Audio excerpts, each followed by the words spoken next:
Hello, or I guess more appropriately, Nuknech. I'm Keith R. DeCandido, and as part of the KAG 2020 Home Invasion Weekend, I am providing you with a reading from one of my many works of fiction that focus on the Klingons. Specifically, I am reading Chapter 16 of my 2008 novel, A Burning House. This was a novel that involved the crew of a Klingon vessel known as the IKS Gorkon, which I had written in several other novels and short stories besides this one. In this particular case, the crew has been scattered to the nine winds as the ship is in for repairs, rather lengthy repairs. And so several of the crew go off on their own. One of the groups of people that I focus on in the various books that involve the Gorkon is the 15th Squad, which is one of the many, many squads of ground troops that serve on the Gorkon. Leader Wall leads the squad, which includes 4 Klingons beneath her. And 2 of them, KAG and Goran, go with her to Theban 3. Yes, Theban 3. KAG is from Theban 3, and he grew up there on a farm run by a woman named Tabona, who is his grandmother. This particular chapter is their first night there on Tabona's farm, and they're about to have dinner. So, Wall had never seen so much food in one place in her life. The House of Varnak had had its share of feasts over the years, and no one ever starved in a Defense Force mess hall. But they all paled in comparison to the huge piles of food that were placed all around the big wooden table in the middle of the clearing in front of the farmhouse. "I can't remember the last time I ate outside," Wall said to KAG. The Beck said, "I can't remember the last time we ever ate inside on the farm, when it wasn't midwinter." He laughed. "And sometimes even then, if grandmother was feeling particularly vicious." Tabona passed by, carrying another tray, this one piled high with gach. In fact, they were the largest serpent worms Wall had ever seen. The old woman said, "Viciousness got nothing to do with it, boy. I just don't think folks should eat indoors. Isn't natural." "We have very little choice aboard ship," Wall said, with a smile. "Where did you get these gach?" "What, these?" Tabona looked down at her tray. "They're all right, I guess. Hergor bought them. Usually he brings bigger." Wall's eyes widened as Tabona brought the tray to the already overloaded table. She didn't think they'd bred gach that large, much less larger. She and KAG were standing between the table and the house. The table sat right in front of the north end of the house, bordered on 2 sides by farm, and on the 4th by the pathway to the main road. The wooden table was surrounded on each of its 2 long sides by a bench, with stools on the 2 ends. It looked like at least 30 Klingons could fit, more if they didn't mind bumping elbows. She asked KAG, "How big is your family? I didn't see that many bedrooms in the house." "2 of the neighboring farms also dine here, particularly on a special occasion such as this." Wall frowned. "What special occasion? I thought Yopta Yupma was tomorrow." Tabona, having somehow contrived to find room for the gach on the table, said, "Well, that's for you, of course. Ain't every day my grandson returns to the nest, and ain't every day we have guests of your caliber. Now, what are you standing here for? Sit, eat!" Wall let KAG lead her to an appropriate spot. He sat at one corner, next to one end of the table. Wall sat next to him. She looked around and saw Goran talking to Belor, KAG's sister. Tabona approached them, waving her arms and pointing at the table. Shortly thereafter, the 2 of them walked over, even as Klingons and Thebans started pouring in from all sides. Some from the house, some from the farm, some from the path to the road. Everyone's clothes, well, the Klingons' clothes, the Thebans didn't dress themselves, were covered in a certain amount of grime and dirt, adding to the peaty aroma that seemed to hang over this place. People greeted each other with laughs and headbutts, and welcomed KAG with equal enthusiasm. Goran eventually managed to squeeze his way onto one of the benches next to Wall, and Belor took a seat opposite the big man, leaving room for Furman, who sat between her and the head of the table, which Wall presumed to be Tabona's place. Now seated, Wall had a chance to examine the contents of the table more closely, and saw plenty of familiar foods, but the proportion was different from what she was accustomed to. No doubt due to what they produced, there were a lot more vegetable and grain-based plates. Where such would only be a side dish or garnish at House Varnak or on the Gorkon, they were in greater evidence here. She also saw a basket full of jinjuk bread, only this had the odd shapes and sizes that indicated that it was handmade. One of House Varnak's chefs had made jinjuk by hand. It had been a sad day for Wall when she died. From the far end of the table, one of the Klingons said, "Hey, Furman, ain't you going to set the traps for the corvette? Didn't see any when I walked over here." Wincing, Furman said, "Kia, is that thing back again?" The Klingon nodded. "Ate through half my Keston fence and tore through my Herkik." Another Klingon settled in next to Belor. He had a scar on his cheek and a patch missing on the chin of his beard. "So, you work with KAG, eh?" "Yes, and you farm." He laughed. "I provide food for the Empire, yes." He grabbed some food off a plate and started to move it toward his mouth. "Caselli, stop that!" Wall turned to see Tabona heading for the table, fury in her eyes. Quickly, Caselli threw the food back onto the table. "You know better than to start eating before we've all sat down," she said as she walked around and hit him on the back of the head. Then she turned to Wall. "Feel free to ignore this Patak, Wall. I wonder why I continue to let him sit at my table." His mouth widening into a huge grin, one that accentuated the bald spot in his beard, Caselli said, "Because you cannot deny my charm." "Oh, watch me deny your charm, Caselli." She rolled her eyes and went back toward the house. Wall regarded her retreating form with apprehension. "She isn't getting more food, is she?" "Probably," KAG said. "This is less than we usually have." Wall swallowed, then said, "It is nice to see that some things remain constant." "What do you mean?" Caselli asked. "On the Gorkon," Wall said, "we also do not eat until the appropriate time." KAG added, "Though in our case we wait for a song." He smiled. "When Belath sings, we all suffer," Wall said with a laugh, for Belath is a terrible singer. "But the day after she sings, we are always victorious in battle." "So," Caselli said, "what is it exactly that you do on that ship? Do you fly it?" "No, that's for the bridge officers." "Engineers, then?" Emphatically, Wall said, "No."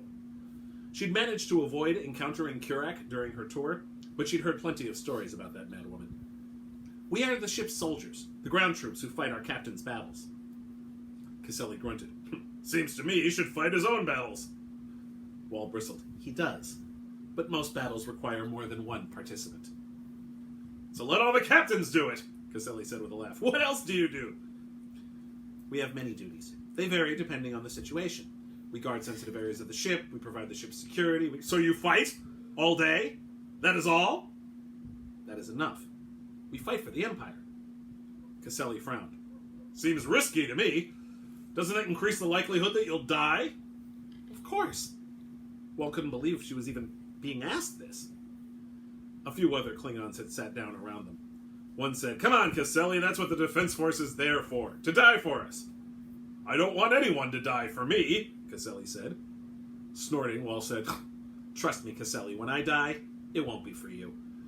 Besides, I believe your friend meant that all the peoples of the Empire when he said us." The other Klingon asked, "Why do you do it if it carries such great risk?" "It was the wish of every Klingon to die in the service of the Empire." That got a bark of laughter from Caselli. "Every Klingon warrior, perhaps, but we are not all so fortunate as to be warriors. Besides, I have no wish to die in the service of the Empire or anyone else. If I die, who will till the fields for my family?" The one next to him said, "Any one of a dozen other members of your family, and they'd all do it better than you, you lazy tunzach." "Ha! I still do it better than you, Kosted." A Phoeban sat next to Kosted, which surprised Wall. Others did likewise. "The Jek Pui sits at the table?" "Of course he does," Tabona said on her way back from the house. "Where else would he sit?" The Phoeban said, "Tabona honors us by allowing our lowly selves to sit with her." "Oh, stop that!" Tabona said as she placed yet another tray, this one containing a huge Rokeg blood pie, on the table, squeezing it between the skull stew and the mutant gach. "You work the fields, you eat the food." Then she stood at the stool at the head of the table and shouted, "Everyone sit down! It's time to eat!" The few who were still standing took their seats on the benches. Only the stool at the other end was left empty. Wall was considering suggesting Gorin be allowed to use it. He was straining the capacity of the bench as it was, but assumed that, with this many people, if a seat was left empty, it was done so for a reason. Everyone quieted down, which was Wall's latest surprise. Even on the Gorkon, when the pre-meal song was sung, no one ever got completely quiet. Tabona held up a mug that appeared to be empty. In fact, there were mugs throughout the table, much more battered than the ones Wall was used to on the Gorkon, though in better shape than the malformed things she was forced to drink from in Krenla, all empty. Kazin, daughter of Kasara, was my cousin. When we were younger, a tornado came, one that was far stronger than our Yintaga governor said it would be. The force field generator went out, and Kazin immediately, without thought to herself, ran out of the house to repair it. My cousin died that day, as the winds carried her off and straight into a tree.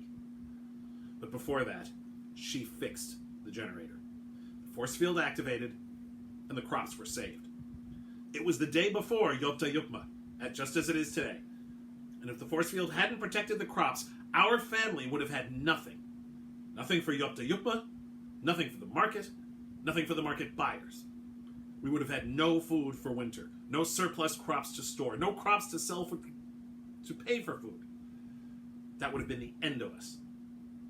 We continue to live because she died. She cannot drink with us nor eat with us, so the first drink is empty to honor her. Everyone raised their mugs and shouted, "Kazin!" Wall and Goran said nothing, of course, since they hadn't known what to shout until it was too late. She noticed that the Thebans also joined in the toast. After that, they all dry-sipped their mugs and threw them aside. "Now let us eat!" Tabona cried. Wall held back as everyone else dove into the food, grabbing bits of everything and tossing it onto their plates. Another way in which this is familiar, she thought. She leaned over to KAG. "I have never heard that manner of tribute before." "Really?" KAG asked, with a mouth filled with some kind of vegetable Wall belatedly realized was a gunklik. She was used to them being sliced. "It is an old tradition. I thought everyone did it." Wall shook her head. "In all my days, I never saw such a thing." She smiled. "However, I do like it." Once the initial frenzy had died down, Wall grabbed some food at random, though she made sure to get some of the gach. Her teeth bit into the wriggling creature's flesh, and the worm's blood was rich and thick, saltier than usual. "Tabona, you must tell me where you get this gach." From down the table, someone said, "Oh no, you let the defense force know about this. They'll buy them all up. We'll never see it again." "I have no intention of telling the defense force," Wall said. "Merely my ship's quartermaster." Several laughed at that. Belor said to Goran, "Have you always been a soldier?" "No," Goran said, his mouth full of skull stew. "My parents were prison guards on Rurapenthe, and I did as they did. Then they were killed, and I left to join the defense force." Her eyes growing wide, Belor said, "You've been to Rurapenthe?" "I was born there." Caselli said, "I've heard that all the prisoners there are killed by wild animals and eaten for food by the guards." Goran straightened with outrage, making his already large form seem considerably larger. "That is not true." "I don't see why not," a Theban said. "Why else have the prisoners?" "Well, they do the work," Goran said. "The prison has to be maintained." "Why?" Caselli asked. "They cannot leave the prison, and the prison is maintained only so it can house the prisoners." Furman gave one of his ground-shaking laughs, though it was muted in the greater ambient noise of Tabona's supper table. "Someone mark this day down! Caselli has said something intelligent." "No, he hasn't," Wall said with a wicked grin as she swallowed more gach. "Really?" Caselli chewed on a piece of Zilmkach. "I'd say my logic is quite sound." Were this a Vulcan supper table, that would matter, but no Vulcan would have the stomach for Klingon food. Wall chewed on another serpent worm for good measure. "And even if it were a Vulcan table, you would be cast away from it like a fool, because your logic is flawed. The prisoners on Rurapenthe are there to be punished for their crimes." "Well, is death not the ultimate punishment?" Kostad asked. Goran answered that. "Death is an honor. It should not be wasted on the likes of prisoners." "Death is death," said the Theban, who sat on the other side of Belor from Goran. What does it matter?" "Because death is death," Wall said. "It is the only surety of life, that it will end. So how you achieve it matters more than anything." Caselli laughed, spitting Grapok sauce. "I suppose you have to believe that in order to fight the idiotic battles of the defense force." Goran slammed a fist on the table, shaking several pieces of food off their trays and plates. "We fight for the honor of the Empire!" "And to preserve it," Kagak said. And you're all wasting your breath. Caselli has made this argument before. Yes, right before you decided to throw your life away, Caselli said. Furman said, it is his life to throw, Caselli. Besides which, you'll notice, he is still here. For now. He turned to Wall. Tell me, how many of your soldiers died in order to defend some aliens you'd only just met? Yes, I know all about your ship. We can hardly not, what with them composing operas about it. Operas? Wall frowned as she tore off a piece of the still warm ginjok. Tabona said, on Tigakor a month or two ago, they debuted a new Reshtark opera about your ship's battle at Santora. It's now playing on Kronos, Bilor said, at the Opera House in Krenla. Kagak turned to Wall. Didn't Gajoth say his sister performed at that opera house? Wall nodded absently as she chewed the soft, delicious ginjok, but was focused on Caselli. You feel that we fought for no reason. The world was conquered anyhow. Why sacrifice so many warriors like that? Your captain should have just done what the general told him to do and taken the planet. He gave his word. So? Wall laughed. Strange sentiments from a man who shares a table with Jake Pui.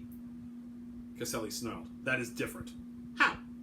Would you renege on a promise made to any of the Thebans sitting at this table? Tabona glared at Caselli. Not if he ever wants to sit at this table again. Elda, Kralk, and Aeterek have earned the right to be treated as equals by laboring with us to provide the Empire's food. Caselli angrily grabbed some more of the salads and slammed it onto his plate. The Santora earned the same respect from us, Wall said. Without honor, we are nothing. Oh, I wouldn't go that far. No, sorry, my cat's trying to eat my brownies, so I'm just going to take that away from her. Oh, I wouldn't go that far, Tabona said. But without honor, we're not really Klingons, are we? Caselli shook his head. I still say it was ridiculous for so many to die that day. It was a waste. Was it? Wall stuffed another handful of gok into her mouth, then said, I might say the same of Tabona's cousin. Tabona threw her flute under her plate. What? Well, she threw her life away to activate the generator. Why would she do that? It was a waste of a life. If she had not done that, Tabona started, but Wall cut her off. Yes, so you said, Tabona, but as Caselli pointed out, it was a waste.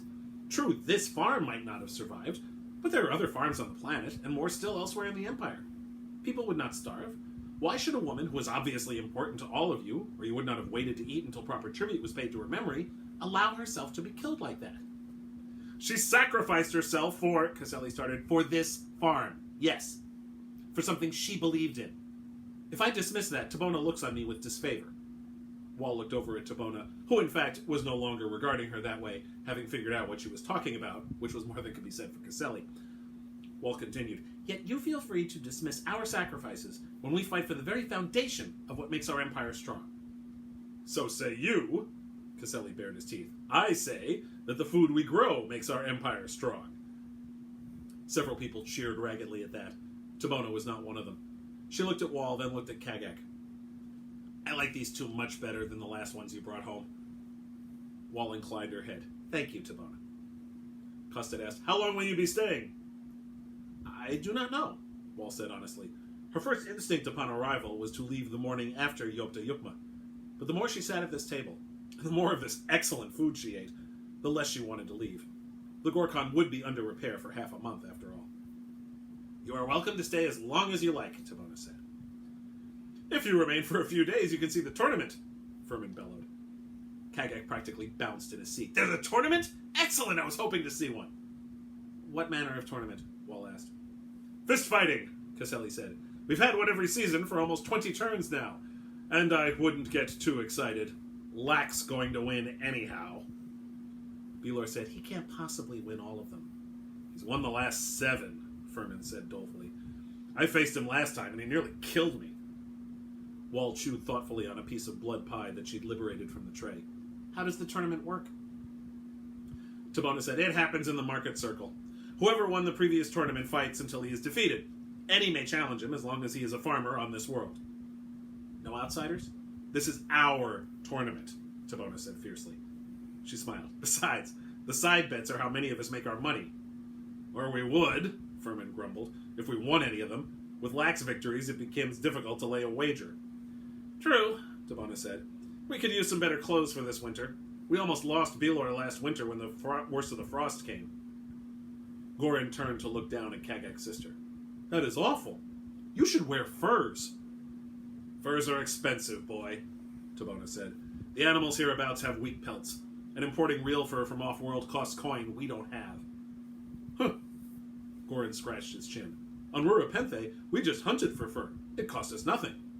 At last, Caselli said, a reason to move to Rurapenthe. To Belor, Goran said, I still have one of my fur cloaks. If you want, I will give it to you so you do not have to freeze again this winter. That won't be necessary, Tabona said quickly before Belor could speak. You should not give up your trophy. But I want to. Goran sounded confused. I do not need it anymore. I serve on a ship where it does not get cold. Chuckling, Kostet asked, what if they send you to a cold planet to kill more people for the Empire? Our armor protects us, KAG said. Besides, the big man's cloak would be considered an improper addition to the uniform. I'm stunned that you still continue to carry it, Goran. Well, I killed the Torgot myself. Caselli sputtered his Zilmkach. You killed a Torgot? Goran nodded. Belor stared up at him. That's incredible. It was not difficult. I am the biggest and the strongest. Tabona said, a pity he cannot fight Lack. Angrily, Furman said, I will defeat him this time, grandmother. You said that last season and the season before that, boy, and yet he still reigns. The meal continued on for some time. At one point, Tabona told Furman and KAG to get the torches, which confused Wall. The sun had only just started to set. Soon, though, the sky was painted the color of blood, and darkness came alarmingly quickly.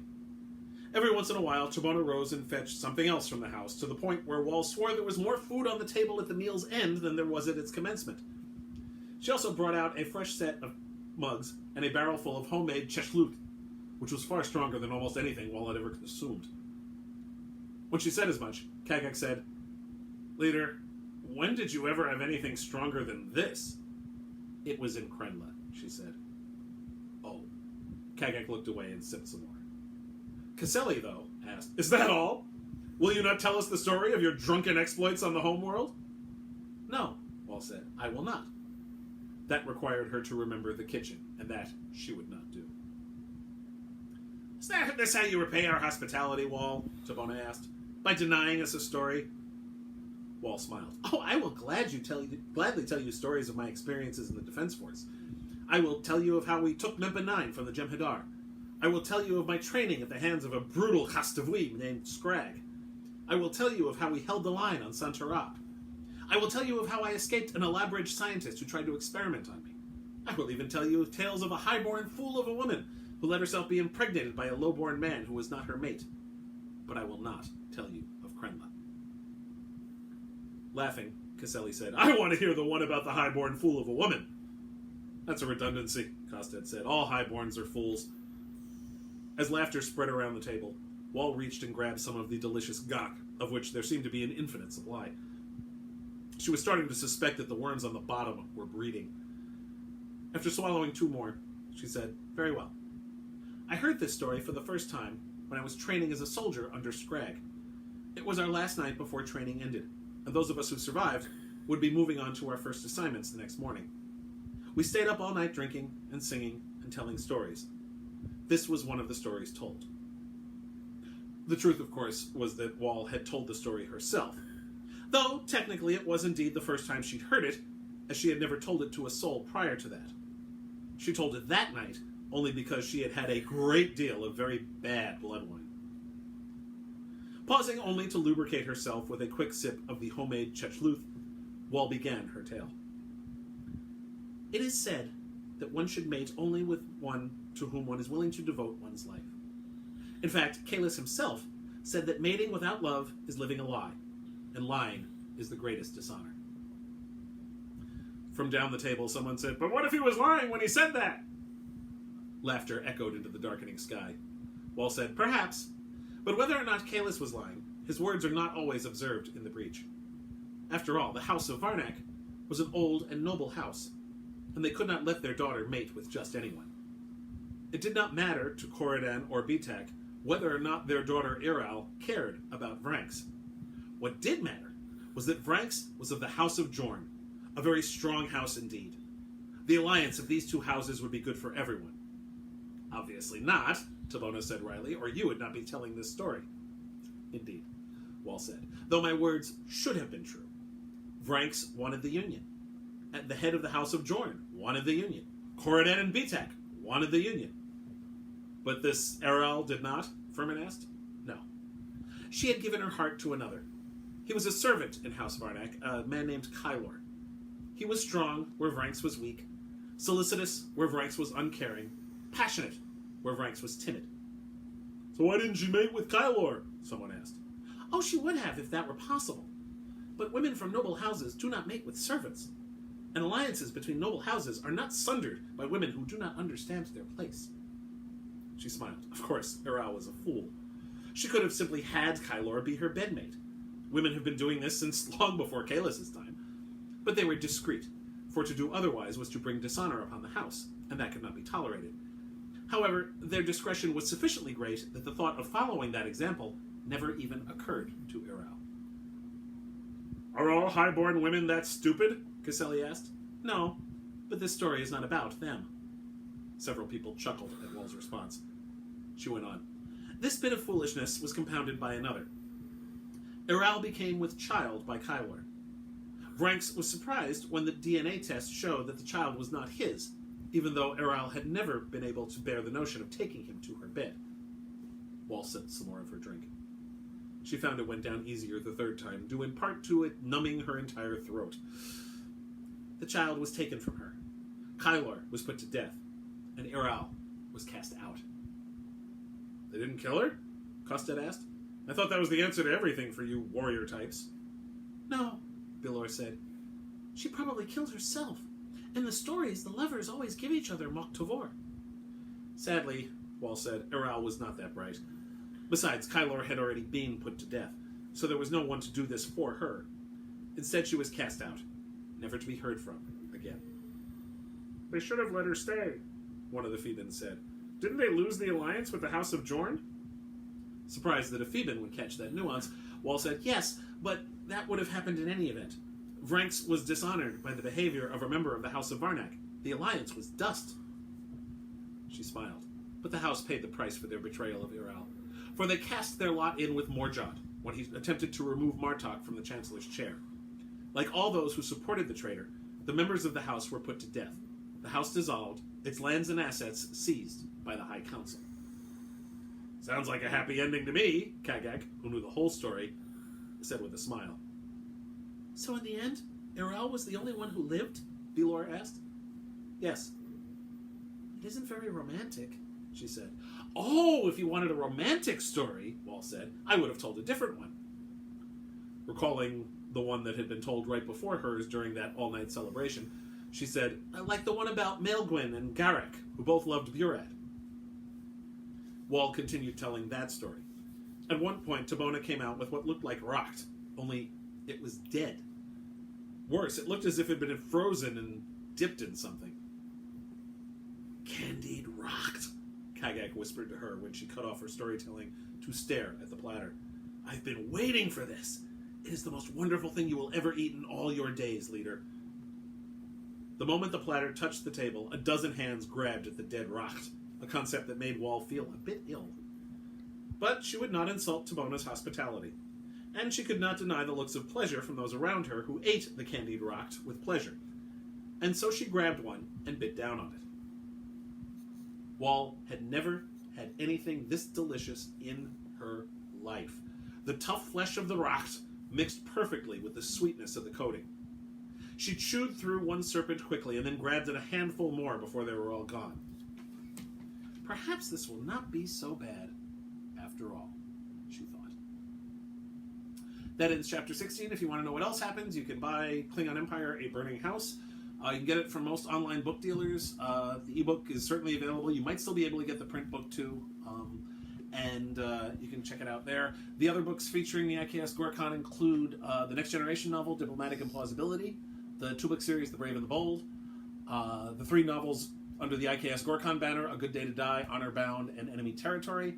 And they also appear in my novel, A Singular Destiny, as well as short stories in the anthologies Tales of the Dominion War and Tales from the Captain's Table. Plus, you can see the Mirror Universe version of them in the Mirror Universe anthology, Shards and Shadows. Again, thank you very much for watching. Enjoy the rest of KAG Con 2020, and Kabla!